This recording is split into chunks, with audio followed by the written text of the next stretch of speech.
collègue Lynn Moma, directrice du plaidoyer à LSM, animera ce dialogue en ligne. Allons-y.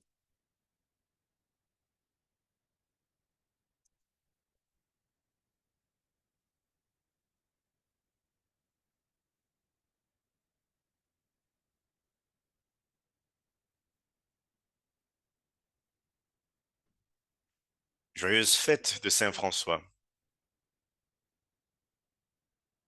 Nous allons conclure ce temps de la création et je suis reconnaissante à tous ceux qui se sont joints à nous pour célébrer notre maison commune. Je souhaite la bienvenue aux participants du monde entier.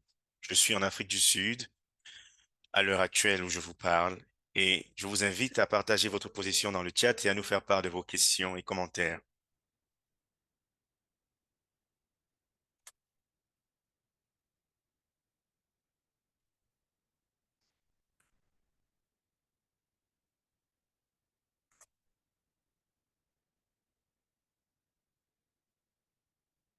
Aujourd'hui est un jour spécial car nous accueillons Laudate Deum, exhortation apostolique du Père François à tous les hommes de bonne volonté sur la crise climatique et non sur le changement climatique, car le pape nous rappelle qu'il ne s'agit pas du changement climatique, le changement pouvant être neutre ou positif. Le pape souligne que ce changement est extrêmement négatif. Le pape François a un gros souci. Dans, il y a 8 ans, il a publié Laudato Si et aujourd'hui, il a publié une autre exhortation. Et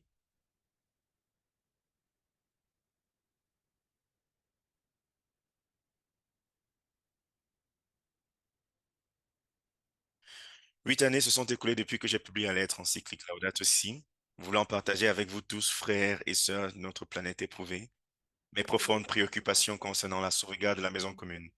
Mais je me rends compte qu'au fil du temps, que nos réactions sont insuffisantes alors que le monde qui nous accueille s'effrite et nous approchons peut-être un point de rupture. Nous commençons cette exhortation par un message du cardinal Tierney, préfet du Dicastère du Vatican pour le développement humain, qui n'a malheureusement pas pu être parmi nous aujourd'hui.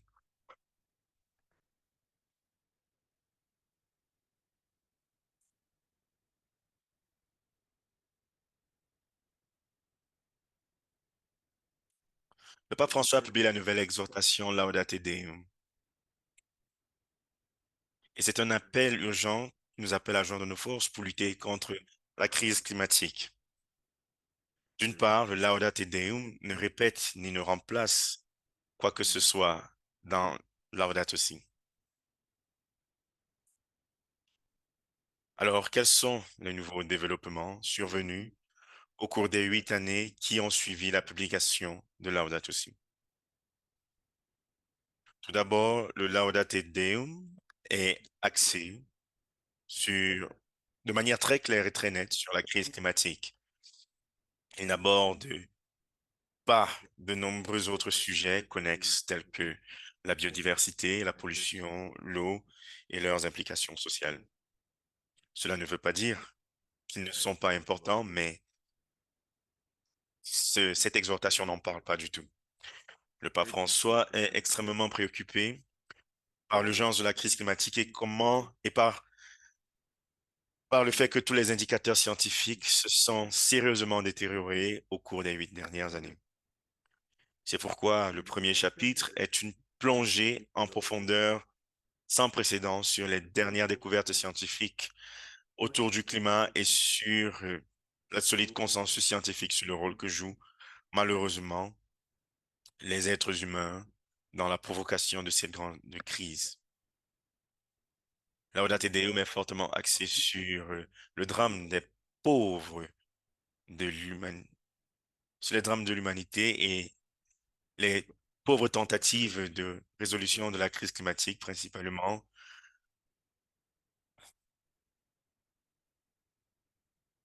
par le biais d'une collaboration diplomatique entre les leaders politiques. 3 chapitres sont focalisés sur le multilatéralisme et le sommet des Nations Unies sur le climat qui se tiendra à Dubaï à la fin du mois de novembre de cette année. Le pape François lance un appel pressant pour que l'on travaille ensemble à la transition énergétique urgente et à l'abandon des combustibles fossiles. Donc, chers amis, Concentrez-vous, s'il vous plaît. Soyez concentrés, s'il vous plaît. La question essentielle est de savoir ce que nous pouvons faire, à commencer par nos leaders, nos dirigeants, pour surmonter la crise climatique qui est d'une urgence sans précédent. Que Dieu vous bénisse.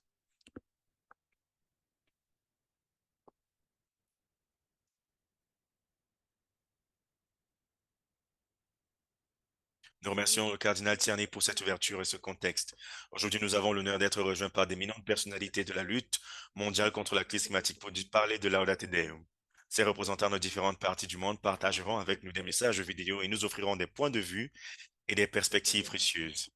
Il s'agit de Dr. Joanne Rockstrom, Christiana Figueres, Tsipora Brennan, Ridima Pandey, chef d'Adam, archevêque de Canterbury, Dan Oran, le révérend Fletcher Harper.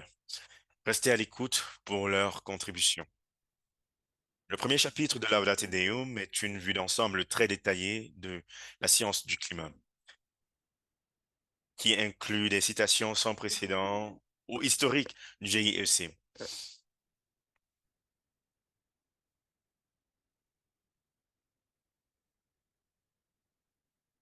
Le pape François est très clair. Si les températures augmentent de 1,5 degré et, et bien au-delà de 2 degrés, alors tous les, les glaciers fondront complètement.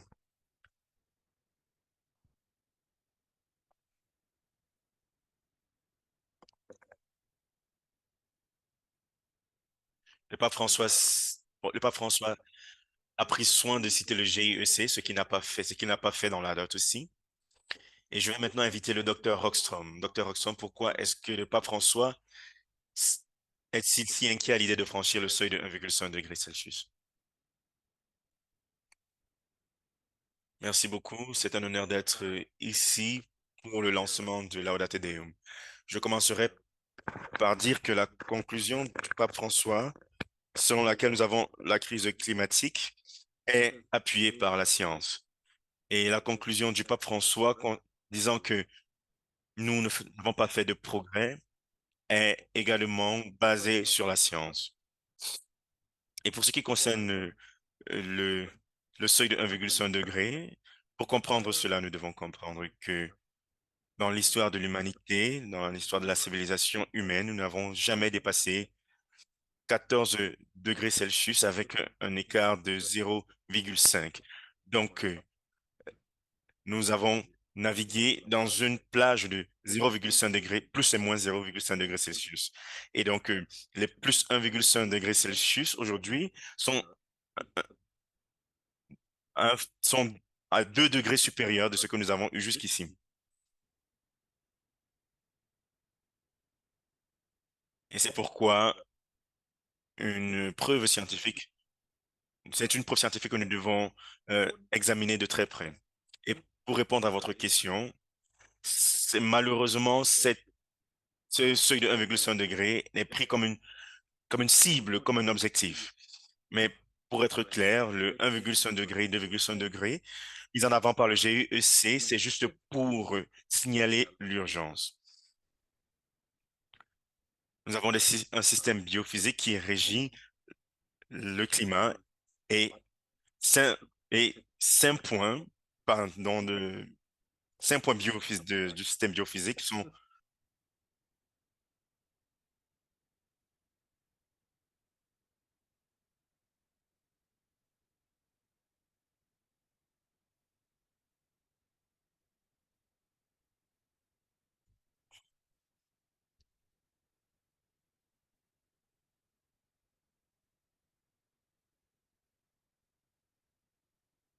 Ainsi, 1,5 degré Celsius est un chiffre sérieux et nous devons faire tout ce que nous pouvons pour rester en dessous de ce seuil. Docteur Rockstrom, oui, nous devons faire tout ce que nous pouvons pour rester en dessous du seuil. Mais le Saint-Père insiste sur le fait qu'il reste quelques fractions de Denis. Il le dit très clairement dans Laudato Deum 14. Je me sens obligé de clarifier, de faire des clarifications qui ont l'air évidentes car certaines opinions en font fi, même au sein de l'Église catholique. Pourquoi reste-t-il des factions de Denis dans les pays du Nord, dans le monde et même au sein de l'Église?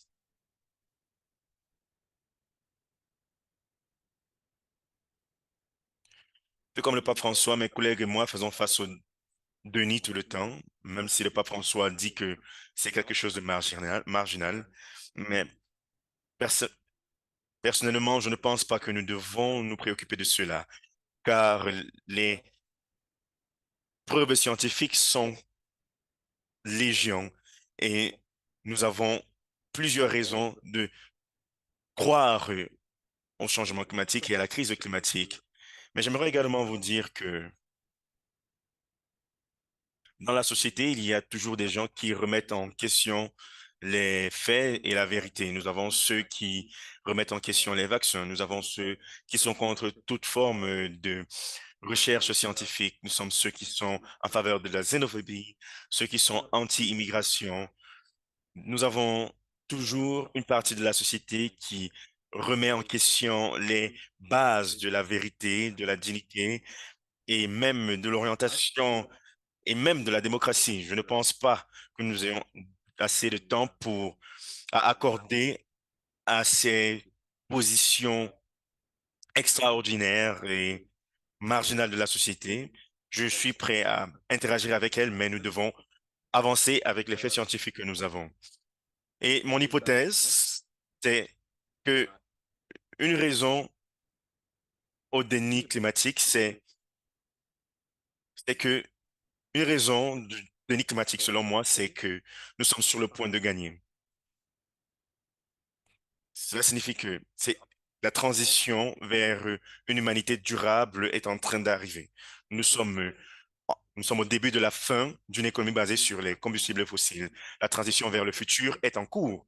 C'est lent, mais c'est en cours.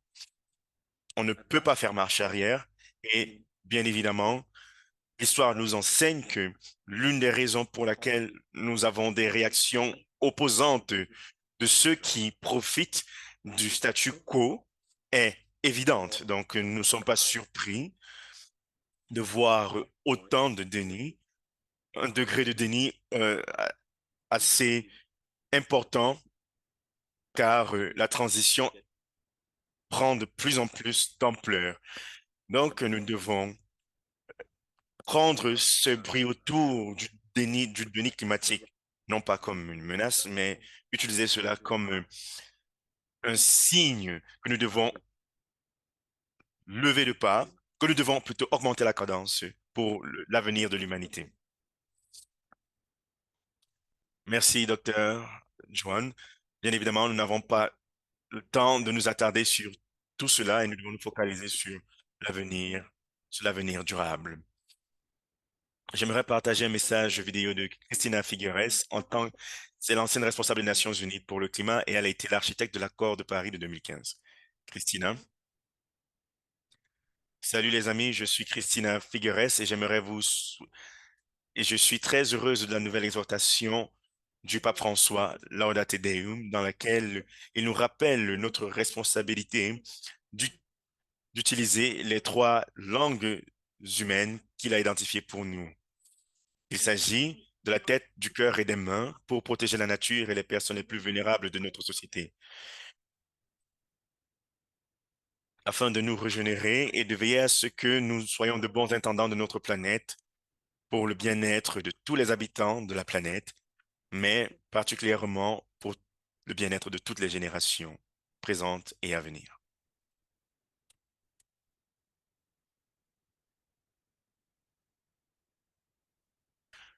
Ensuite, nous entendrons Tsepora Berman de Stand Earth et présidente de l'initiative pour un traité de non-prolifération des combustibles fossiles.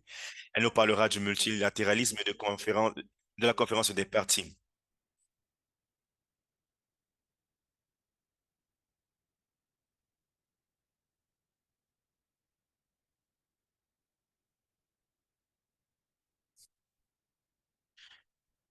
Mais avant de donner la parole à Tsepora, voyons ce que Bill McKibben, pionnier de la défense du climat, a à dire. Cela va t'aider.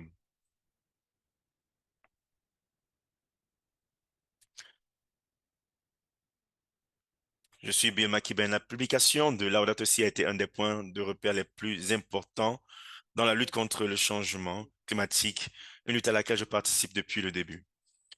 Ça a permis de galvaniser l'attention autour de l'universalité de cette crise, sur le fait qu'elle incorpore tous les autres problèmes auxquels le monde est confronté en son sein. Et cela ainsi que le travail d'autres leaders religieux et spirituels dans le monde entier.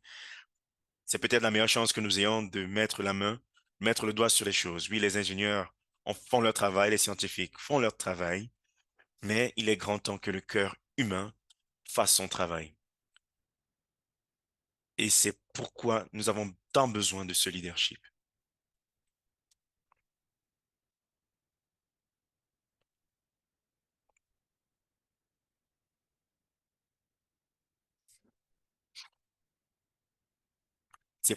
Laudato Si a été un document révolutionnaire juste avant l'accord de Paris.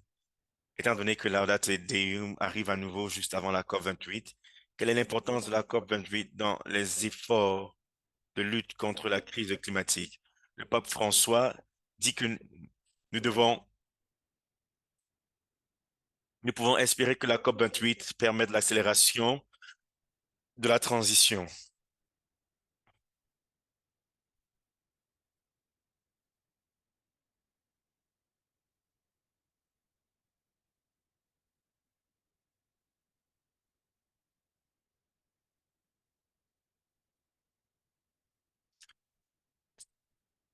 Quelle est l'importance de la COP28 dans la lutte contre la crise climatique? Merci beaucoup. C'est un honneur d'être ici pour cette journée importante.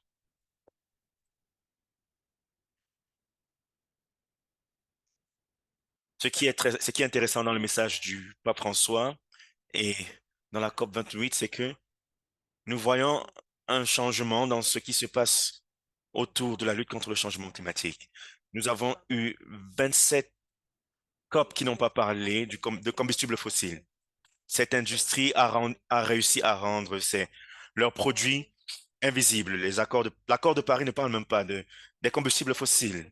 Et le fait est que les gouvernements ont négocié les objectifs d'émissions derrière nous, derrière notre dos. Et pendant ce temps, les émissions ont continué d'augmenter. Et c'est l'une des raisons pour laquelle nous continuons de ne pas atteindre nos objectifs. Mais lors du sommet de l'ambition pour la transition climatique de l'ONU, les leaders ont reconnu que depuis que les négociations ont commencé il y a 30 ans, que le pétrole et le gaz sont au cœur de la crise climatique.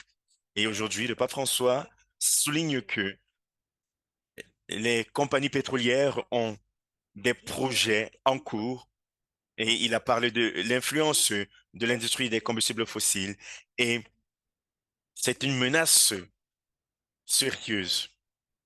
Et la semaine passée, Tuvalu a appelé au, à la ratification du traité de non-prolifération des combustibles fossiles et ça a été appuyé par les délégués de la société civile aux Nations Unies. Et il y a quelque temps, Antigua et les Barbades ont rejoint Tuvalu dans la ratification de ce traité. Et les peuples indigènes de l'Amazonie rejoignent les leaders du monde dans la même lancée. Et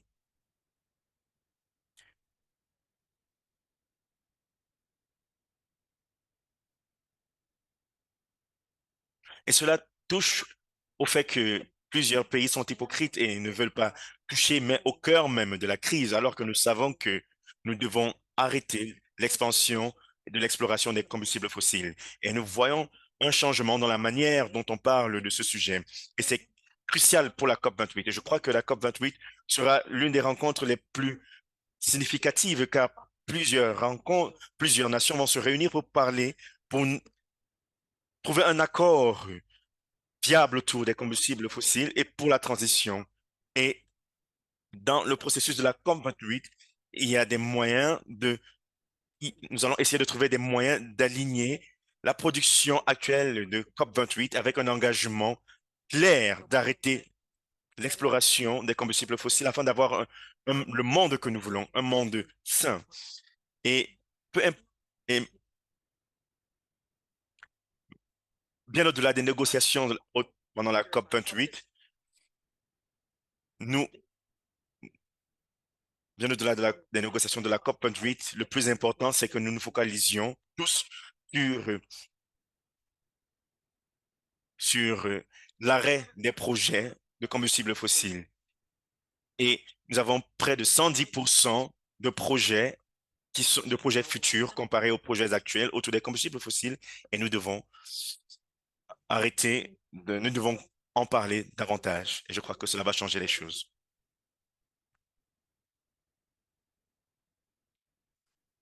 Merci Tchepora.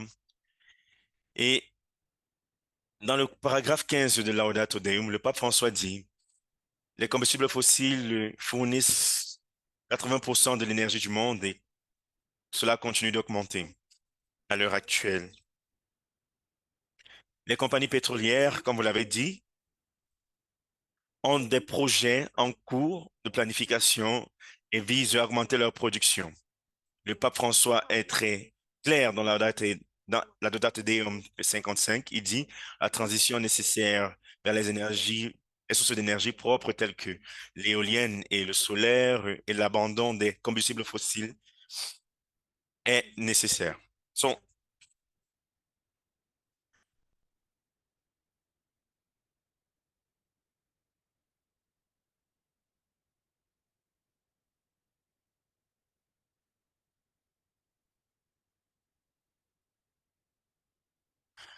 Les chrétiens doivent être le visage de l'urgence climatique. Nous ne devons pas nous considérer comme des consommateurs uniquement. Bien évidemment, nos modes de vie sont importants. Nous devons nous considérer comme des électeurs et nous devons nous rappeler que les élus travaillent pour nous. Et cela signifie que nous devons nous organiser. Nous devons, nous devons prendre part, nous devons prendre part aux prises de décision au niveau national. Cela signifie que nous devons faire en sorte que les leaders politiques n'approuvent pas de nouveaux projets. Le rapport de neutralité carbone de l'Agence internationale de l'énergie est très clair. Il indique que nous ne devons pas lancer de nouveaux projets d'exploration. Nous devons faire la transition vers les énergies propres. Cela signifie que des gens dans le monde doivent travailler ensemble et c'est pourquoi nous avons mis sur pied le traité de non-prolifération, car ensemble, nous sommes plus forts que individuellement et les parlementaires dans le monde emboîtent le pas aux leaders religieux, aux leaders de la société civile. Et donc, nous exhortons les gens dans le monde à vulgariser ce traité de non-prolifération, à faire campagne pour que les gens dans le monde puissent se mettre d'accord et dire qu'il ne suffit pas, il ne s'agit pas seulement de protéger l'Amazonie, il ne s'agit pas seulement de protéger certaines zones du pays, il s'agit de veiller à ce que que nous soyons tous sains et saufs. Et nous avons ce privilège, nous avons la possibilité d'agir. Et il y a des étapes que je qualifierais de plus personnelles que nous pouvons prendre. Nous devons ouvrir nos cœurs et accepter que le changement climatique est réel. C'est difficile de voir les impacts du changement climatique. Je le sais car mon pays est toujours en feu. Après plusieurs mois, nous avons plusieurs millions d'hectares de forêts qui ont été détruits et les incendies continuent. Des milliers de personnes ont été déplacées et c'est dur, mais l'espoir est notre responsabilité. L'espoir c'est notre choix moral et nous devons le crier chaque jour avec nos actions. Et nous devons voter pour les leaders qui ne font pas la propagation, qui n'encouragent pas la propagation des combustibles fossiles.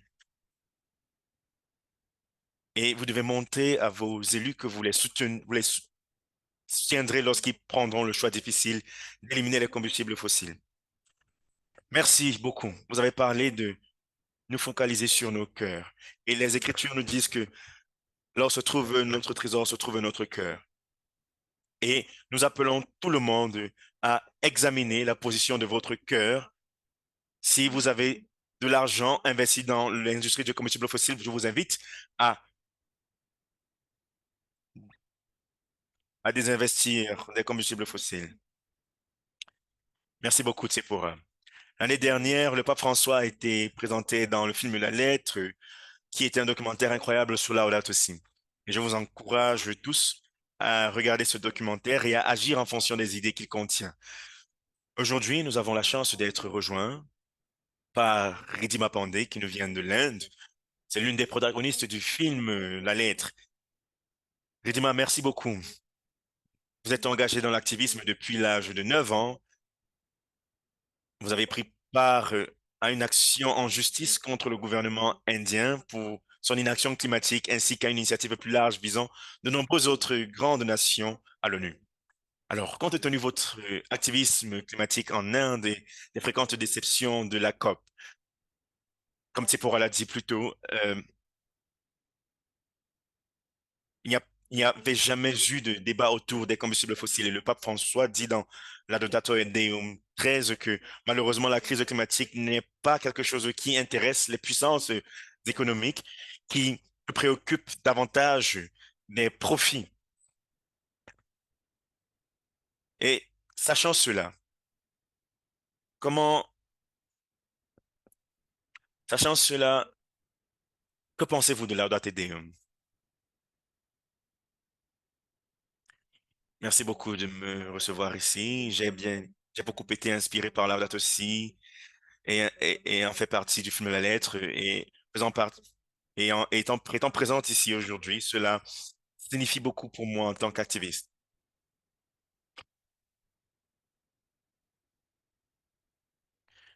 Le fait que Laudato Deum se focalise sur le mot crise est très important, car je pense que nous utilisons généralement le terme changement climatique, mais comprendre que c'est une crise est important pour les gens, car dire changement climatique, c'est quelque chose qui n'attire pas vraiment l'attention ou qui peut ne pas attirer l'attention. Et et on ne peut pas vraiment sous-estimer ce qui a déjà été fait, mais Laudato Deum nous encourage et nous dit qu'il y a davantage à faire.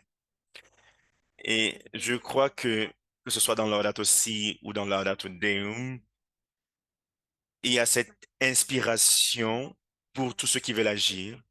Et ça nous donne également une vue d'ensemble alarmante de ce que cette crise affecte des millions de personnes dans le monde. Il ne s'agit pas de ce que le pape François ressent ou ce qu'il pense, mais la réalité du monde. Et nous appuyons cela en tant qu'activistes. Et c'est quelque chose que nous croyons et nous devons réaliser que nous devons agir tout de suite, sans quoi nous aurons un avenir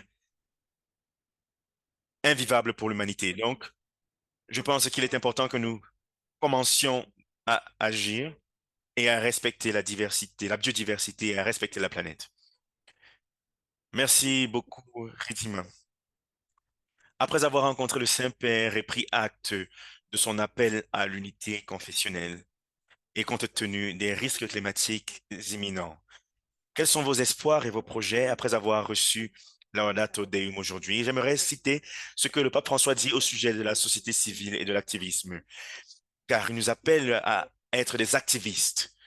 Dans Laudato Deum 37, il dit, les organisations de la société civile sont capables de créer une dynamique effective que les Nations Unies ne peuvent pas. Il dit également que les exigences viennent du bas à travers le monde dans lesquels les activistes comme vous de plusieurs pays se soutiennent les uns les autres et aident à faire pression sur les sources de pouvoir. Et il ajoute, une fois pour toutes, mettons fin aux dérisions irresponsables qui se présenteront comme quelque chose de purement écologique, vert, romantique. Et l'activisme a généralement été ridiculisé, mais le pape François nous invite à être des activistes. Donc, ma dernière question à votre endroit, c'est, après avoir rencontré le Saint-Père et pris acte de son appel à l'unité confessionnelle et compte tenu des risques climatiques imminents, quels sont vos espoirs et vos projets et comment pouvons-nous vous soutenir après avoir reçu Laudato Deum aujourd'hui? Premièrement, j'aimerais remercier le Saint-Père qui a reconnu les actes, qui a, qui a pris acte et salué le travail, qui a pris acte de ce que les activistes font et salue leur travail. Les activistes sont toujours prêts à se faire ridiculiser, mais nous sommes persistants dans notre travail pour le changement. Je ne sais pas si on peut appeler cela de la têtudesse, mais nous continuons de lutter pour que la crise climatique soit reconnue, afin que les gens puissent, afin que les leaders puissent se reconnaître les erreurs qu'ils ont commises, les erreurs qu'ils ont commises, et les, le fait qu'ils reconnaissent que les activistes sont les leaders du changement signifie beaucoup. Et je crois que ce que je retiendrai de Laudato Deum, c'est que la première chose, c'est que la science est très importante. Nous devons comprendre que la crise climatique a déjà causé des dégâts importants pour des gens qui vivent dans des pays comme celui de l'Inde, des du pays peuplés comme celui de l'Inde. Nous avons une partie du monde qui est sous l'eau et l'autre partie du monde qui est en feu. Et tout cela ça nous fait comprendre que le changement climatique est réel. Et si nous ne changeons pas les choses,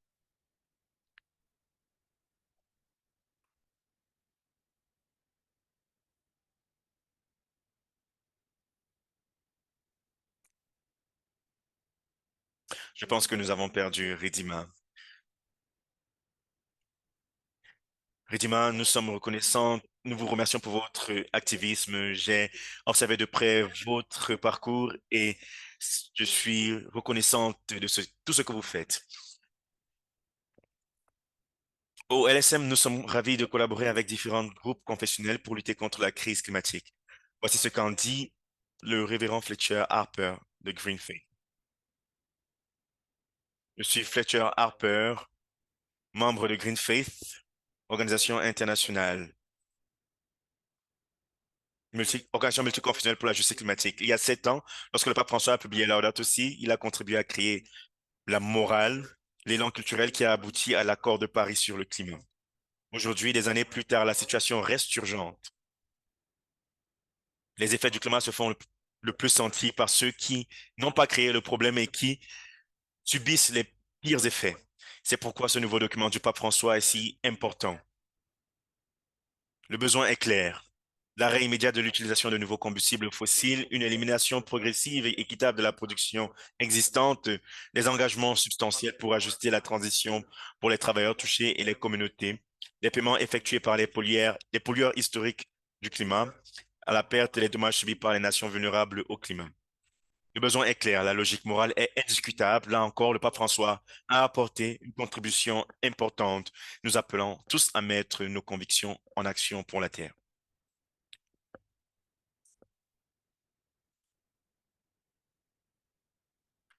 C'est toujours un plaisir de collaborer avec vous.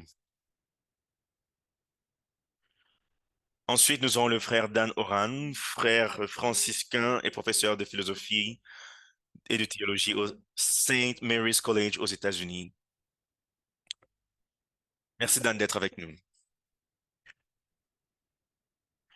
Alors, pour cette partie, nous avons parlé de paradigme technocratique pendant longtemps. Et le pape François en parle. Il dit la notion d'un être humain sans limite, dont les capacités et les possibilités peuvent être élargies de manière infinie grâce à la technologie. Nous devons cesser de penser que les êtres humains sont autonomes et illimités. Hmm?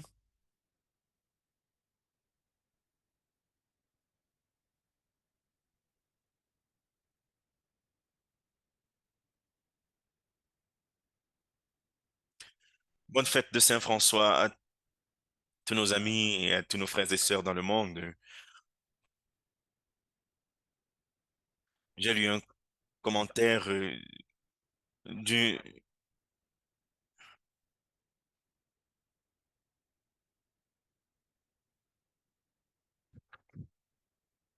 Laudate Deum n'est peut-être pas aussi poétique que Laudato Si, mais c'est plus proche d'un papier politique qu'autre chose. Et ce que le pape François nous invite à faire, c'est de voir le Laudato Deum comme un ajout à Laudato Si. Donc, il y a autant de présence spirituelle dans Laudato Deum que dans Laudato Si. Et l'une des choses très importantes, qui est très cruciale à propos de la vie de Saint François, c'est que plus que, qui- plus que quiconque après Christ, le pape François est celui qui a été le plus proche de la création. Et c'est pourquoi il a été en mesure, de manière intuitive, d'appeler il est en mesure d'appeler toutes les créatures, frères, sœurs et mères. Et l'une des choses importantes, et je- j'en ai, j'en ai parlé récemment dans mon rapport, c'est que le François d'Assise a compris sa place interdépendante dans sa communauté. Et le pape François dit dans son document, et Lénine, vous avez cité une partie de ce document que je vais souligner, c'est le paragraphe 68. Le pape François dit, arrêtons de penser que les êtres humains sont autonomes et omnipotents. Et nous devons penser, nous devons penser les êtres humains de manière plus humble, de manière interconnectée, interliée au reste de la création. Comment faire partir de la même famille et non être au-dessus et contre les autres créatures. Nous sommes des frères, des sœurs, les uns pour les autres. Merci beaucoup, frère Ben. Frère Dan, autant pour moi.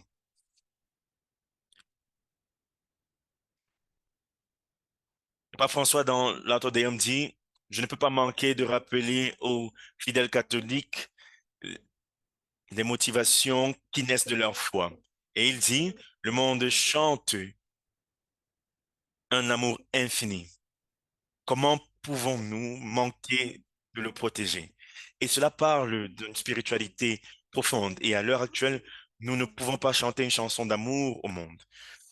Comment chanter une chanson d'amour à notre maison commune? Alors, je vais m'inspirer du pape François qui était de Saint François qui était une inspiration pour pape François.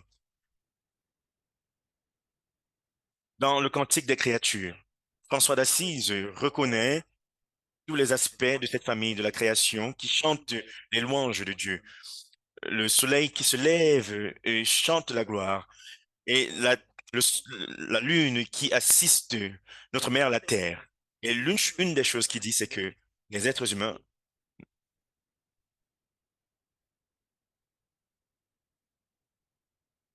les êtres humains chantent hors gamme. Et si nous chantons,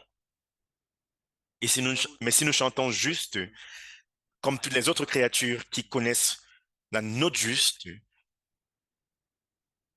alors que nous sommes hors note, hors gamme, alors il y aura toujours des équilibres. Alors, comment le faire? Nous devons retrouver notre équilibre avec le reste de la création.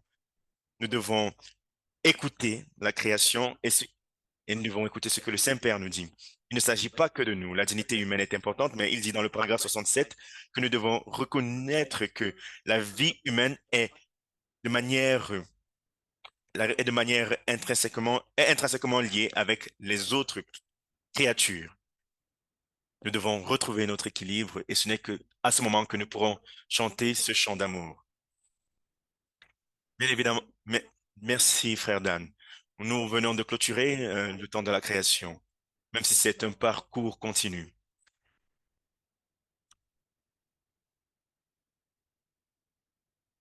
Et c'est un parcours qui ne s'arrête pas et que nous devons continuer.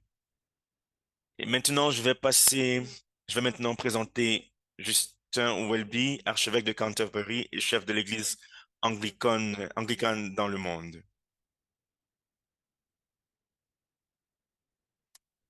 Salutations à vous.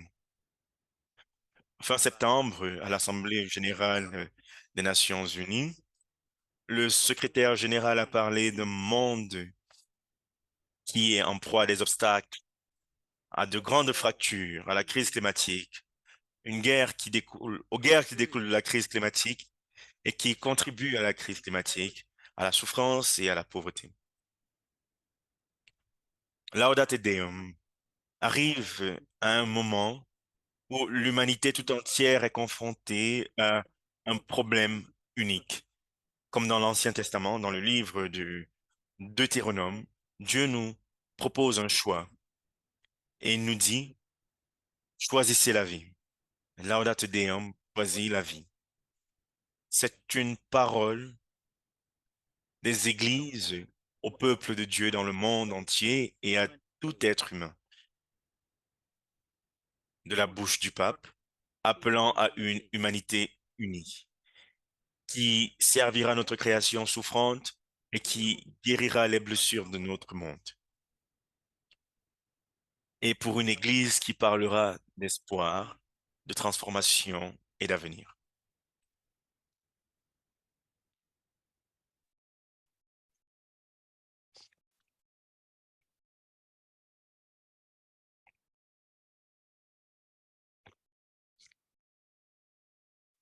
Nous avons reçu plusieurs questions des participants.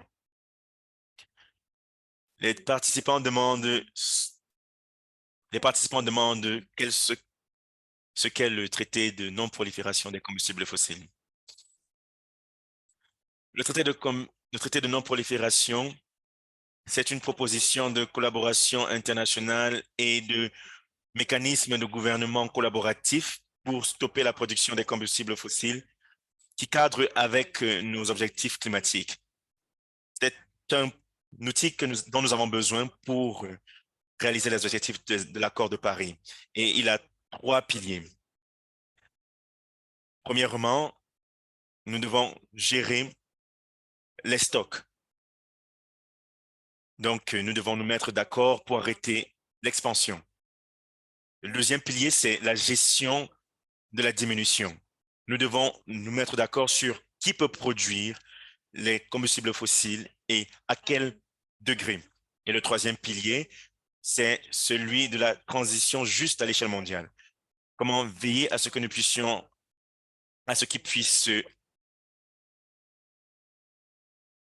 comment avoir une transition juste, équitable.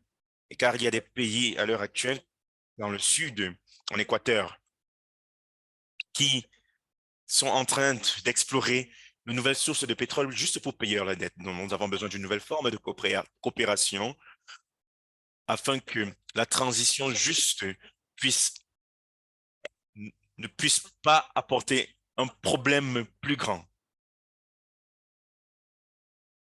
Et lorsque nous avons étudié 5 autres traités dans le monde,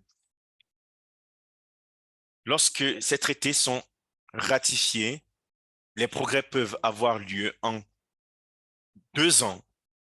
Bien évidemment, les grands producteurs comme les États-Unis, par exemple, qui sont responsables de la majorité de l'expansion des usines à charbon et à pétrole, ne, ne rejoindront pas le traité tout de suite. Mais si les pays qui ont ratifié les traités commencent à le mettre en œuvre, car nous pouvons voir les traités comme les traités de non-prolifération des, des armes nucléaires, etc., comment cela a changé la chose. Je crois que ce traité de non-prolifération des combustibles fossiles est un outil nécessaire afin que nous puissions arrêter de faire l'expansion et l'exploration des projets de combustibles fossiles.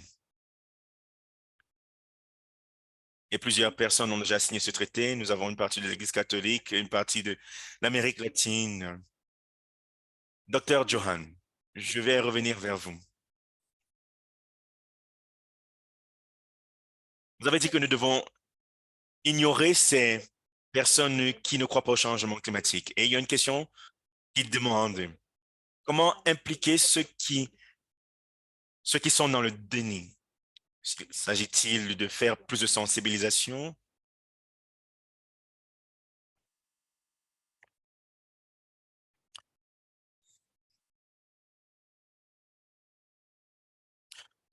Je comprends que cela puisse paraître difficile d'ignorer ces gens, surtout lorsqu'on considère ce que la science nous dit. La science nous dit que nous devons nous devons agir très vite. Alors, je vais vous proposer deux avenues pour, euh, pour gérer ceux qui sont dans le déni. La première étape, c'est de comprendre que nous avons fait une grosse erreur pendant les 50 dernières années.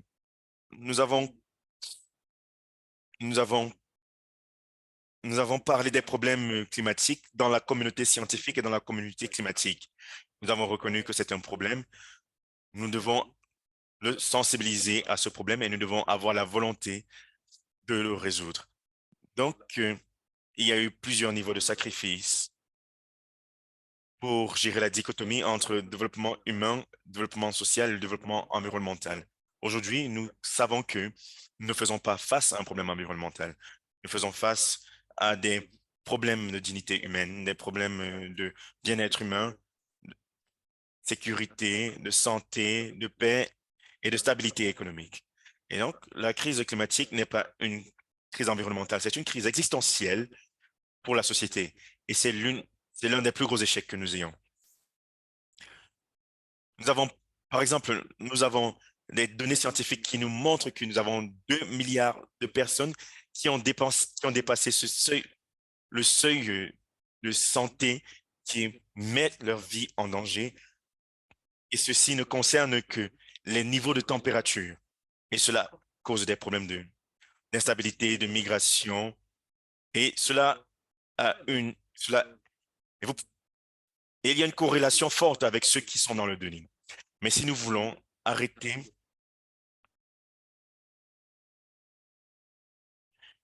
Et si nous voulons résoudre tous ces problèmes, nous devons résoudre la crise climatique, car c'est la seule manière de créer les conditions permettre à la vie, qui pourront permettre à la vie de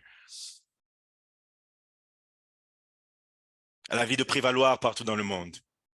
Et le deuxième point, c'est que nous devons être directs. Nous devons, nous n'avons pas à parler de sacrifice et de volonté, car le parcours vers pour l'avenir sans carbone est de plus en plus une réalité. Et aujourd'hui, ce matin, l'Afrique du Sud a montré qu'il y avait un développement exponentiel de plaques photovoltaïques, tout simplement parce que il n'y avait pas assez de charbon produit. Et, et ce qui est bien avec les plaques photovoltaïques, les plaques solaires, c'est qu'après 6 ou 7 ans, vous rentrez dans votre investissement et vous avez de l'énergie propre et une électricité à zéro coût.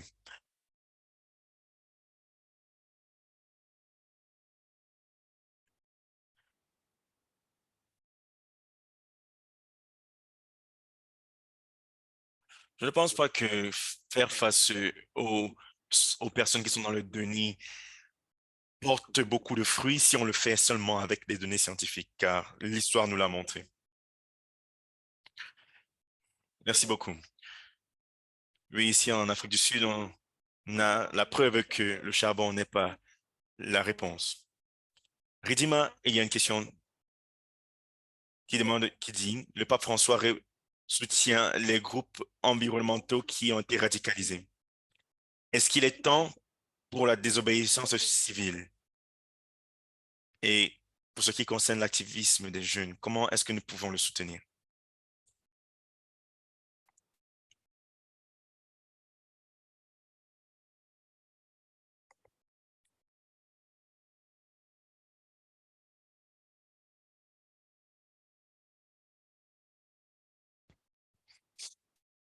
Je ne sais pas comment décrire le sentiment qu'on éprouve lorsque vous êtes, euh, vous êtes dépeint de manière négative alors que ce pourquoi vous travaillez est quelque chose de positif. Alors, ce que j'aimerais dire, c'est que les activistes dans le monde ont fait ont mené des campagnes, des campagnes incroyables, ont mené des campagnes, ont lancé des pétitions. Nous avons des campagnes et des pétitions pour la protection des droits des enfants dans le monde. Et les activistes donc travaillent sans relâche.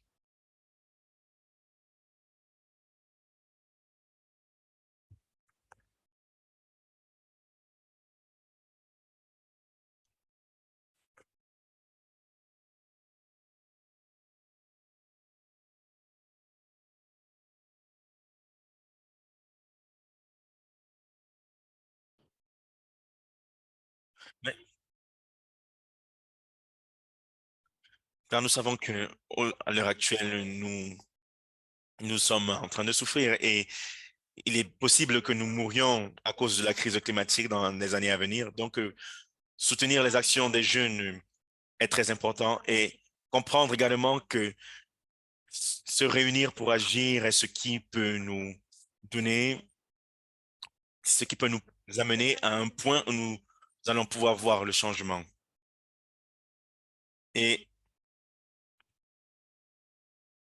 et à l'âge que j'ai aujourd'hui, avec le peu d'expérience que j'ai, je puis vous dire que c'est important, c'est difficile de faire comprendre à certaines personnes l'urgence du changement climatique, mais je crois que agir est ce dont nous avons besoin aujourd'hui.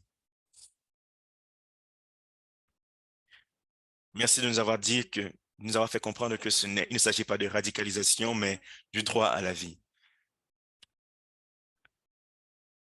Et Sephora, j- j'aimerais vous demander comment intensifier cette désobéissance civile.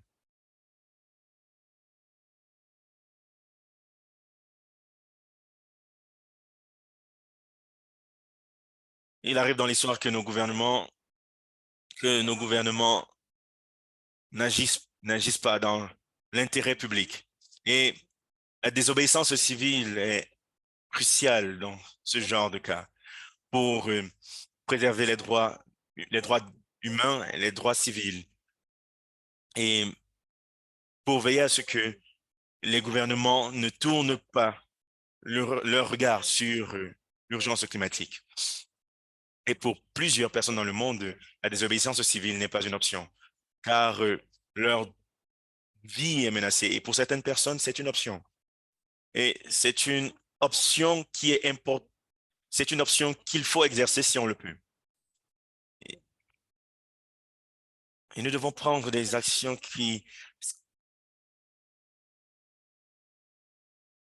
nous devons agir, nous devons poser des actes qui sont à la hauteur du problème que nous avons. Nous devons prendre des risques. Et j'aimerais dire une chose concernant l'accompagnement des jeunes activistes, car je suis une mère. Et cœur, mon cœur souffre lorsque je vois des jeunes qui organisent des campagnes alors qu'ils pourraient faire des balades à vélo. Alors, comment les soutenir? Nous devons les rejoindre, nous devons les rejoindre, peu importe notre âge, et nous devons les financer. Et j'ai été vraiment heureuse de voir pendant la semaine du climat l'annonce d'un fonds climatique pour les jeunes. Ce fonds est destiné à les aider dans ce qu'ils font et j'invite les gens à les soutenir. Et rappelez-vous qu'il n'y a pas une bonne ou une mauvaise manière de nous organiser. Le plus important, c'est de se lever chaque jour, nous armer d'espoir et décider de faire quelque chose de ce jour-là afin de veiller à ce que la crise climatique puisse être une priorité pour les décideurs politiques. Merci beaucoup, Tsepora. Nous avons plusieurs questions dans le chat concernant l'activisme de l'Église. Frère Dan, la question concerne la réduction de l'empreinte carbone de l'Église. Et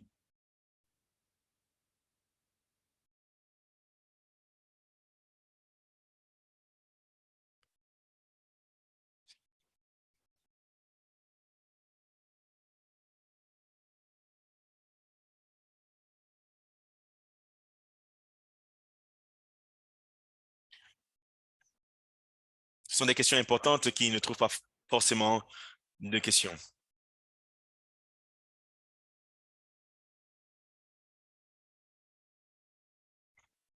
Malheureusement, il y a des ministres de l'Église, des leaders de l'Église qui, pour une raison ou pour une autre, qui ne sont pas intéressés à recevoir cet enseignement magistral du Saint-Père. Et ce Denis ne se retrouve pas forcément dans tous les diocèses et dans toutes les paroisses. Mais il est important que tous les leaders de l'Église et les autorités de l'Église puissent étudier ces documents, que ce soit le Laudato Deum et le Laudato Si. Laudato Si indique que ces deux documents indiquent que c'est un enseignement moral et qui cadre avec l'enseignement social catholique et ça fait partie de notre action et de notre vision morale. Et dans Laudato Deum, il,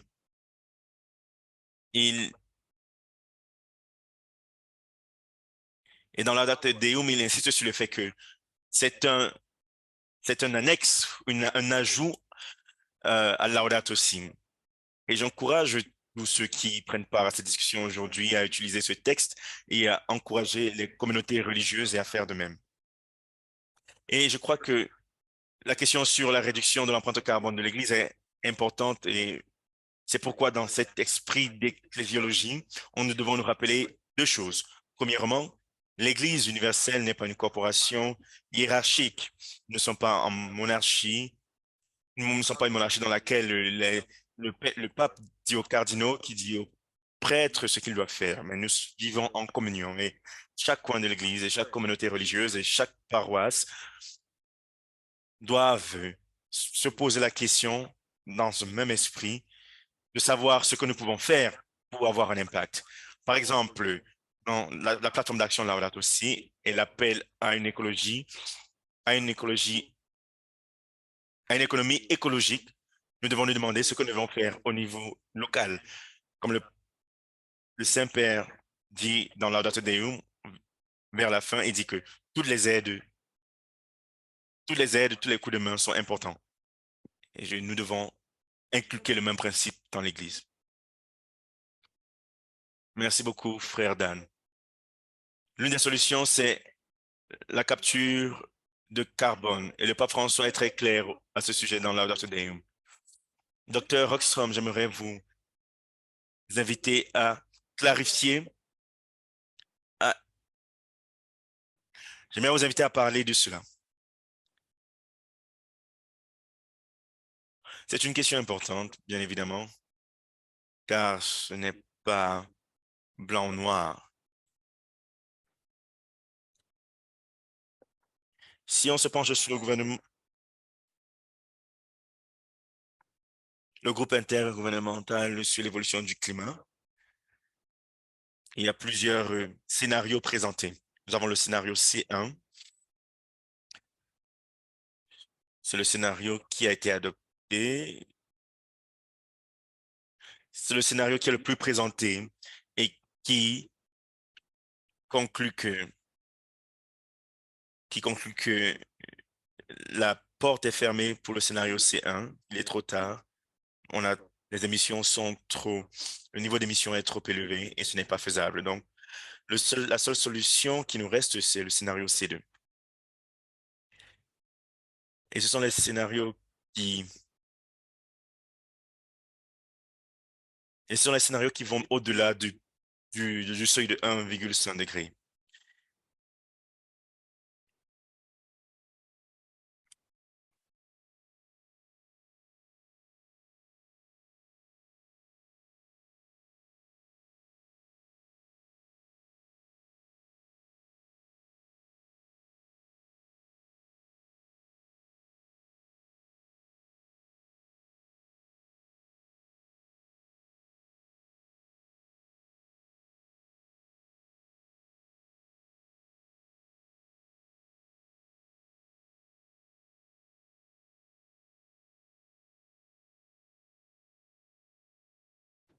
Et la question est de savoir comment nous reviendrons vers là.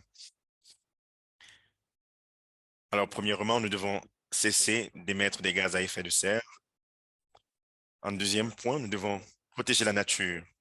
Donc, les océans et toutes les forêts sur Terre sont nos meilleurs amis, car car ils aspirent plus de 50% du CO2 émis. Troisième point, nous devons faire la transition des systèmes alimentaires dans le monde, de la source vers les puits. Et en quatrième point, nous devons éliminer le CO2 de l'atmosphère. Donc, il n'y a pas d'atterrissage sans catastrophe, même dans le meilleur des scénarios aujourd'hui, que ce soit avec la capture du CO2 ou quelles que soient les formes de capture de CO2 naturelles ou artificielles. Et le pape François dit qu'il n'y a que la science, aucune technologie ne nous permet pas de remplacer les réductions des émissions de combustibles fossiles avec la capture du dioxyde de carbone. Nous ne pouvons pas utiliser cela pour nous ne pouvons pas utiliser cela comme une excuse pour continuer d'utiliser les combustibles fossiles. Mais la science nous enseigne que nous sommes si proches du précipice que nous devons faire tout pour éliminer les combustibles fossiles, transformer, sauver, préserver la nature et éliminer le CO2 dans la nature. Donc, il ne s'agit pas d'une option que nous avons, c'est une obligation.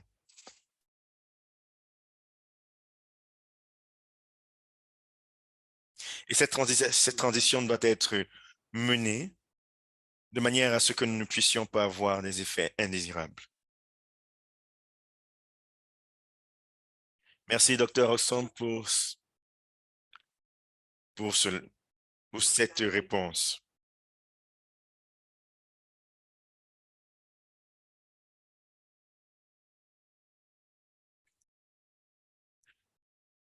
Et le rapport sur la neutralité carbone nous rappelle que nous devons arrêter les explorations de combustibles fossiles. Et le plus important, c'est qu'aujourd'hui, nous ne devons pas continuer nous ne devons pas continuer d'émettre de CO2. Et la transition est l'une des étapes les plus importantes. Merci beaucoup pour vos contributions. Et je suis honoré et reconnaissante d'avoir pris part à cette conversation avec nos panélistes qui nous font part de leur lumière aujourd'hui. Et les participants ont également été très actifs dans cette discussion et nous vous en sommes reconnaissants. Et avant de clôturer, j'aimerais inviter le frère Dan à nous donner, à nous lancer le dernier appel à l'action. Le pape François nous rappelle que nous sommes tous appelés à la conversion écologique et c'est quelque chose sur lequel il insiste dans Laudato Si et il le rappelle dans Laudato Deum. Il dit que nous devons nous rendre compte que nous ne pouvons pas avoir de changement durable sans changement culturel dans notre mode de vie. Il n'y a pas de changement culturel sans changement personnel. Et pour vous appeler à faire ce changement individuel, je vous invite à visiter le site internet www.laudatodeum.church pour plus de ressources sur. Nous vous invitons à lire ce document qui a été traduit dans plusieurs langues et nous vous invitons à commencer à en parler dans votre communauté et à répondre à l'appel à l'action du pape François qui nous dit que nous pouvons tous faire quelque chose si nous pouvons créer le changement si nous faisons tous quelque chose, si nous faisons chacun quelque chose, autant pour moi. Clôturons notre temps ensemble en réfléchissant, en nous inspirant de cette version musicale de la prière pour la terre pour réfléchir.